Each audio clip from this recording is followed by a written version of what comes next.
after a sort of a 1.5 to 2 year period where I'd sort of make some changes in my playing, but sort of almost unconsciously, I came up with an approach that I sort of, it's a bit like a trademark thing, I suppose, my trademark approach that I use. And I thought I'd talk a little bit about it because I get asked about it quite a lot. And I suppose this sort of approach is a crossover between wide intervallic playing, hybrid picking, and sort of a lot of chordal sliding. Now, before explaining all those stuff, I'd like to do a short improvisation where I'll get to sort of play sort of a lot of that material so you can get a chance to listen to it. I have done throughout the tracks anyways, because that's just how I play, but I'm going to try and sort of exaggerate them now so you can really hear what I'm talking about, and then we're going to come back and talk about it.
So I thought, instead of just teaching you about licks, because a lick is, again, it's going from A to B in a straight line, and I just want to maybe show you a way that you can actually start practicing this approach, and that will eventually lead up to you internalizing and being able to improvise with this approach, instead of just learning a couple of licks, all right? What happened eventually, I'd start subconsciously aiming for notes that weren't on the string above or below, that they usually tend to skip a string. So instead of doing stuff like, I do more stuff like,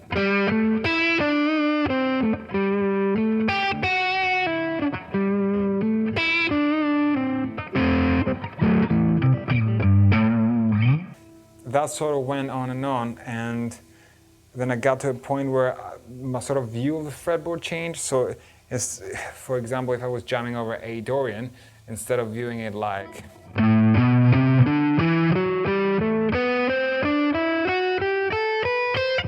it was sort of scattered around. So it would be like, I don't know,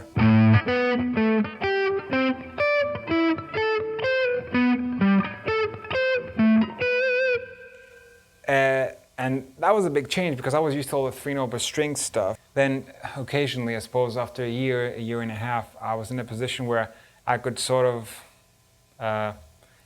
emulate all of those intervals, but along more melodic lines. So it wasn't just a lot of intervals stuck together. It was more like hopefully nicely shaped kind of melodic passages. And it sounded sort of something like that.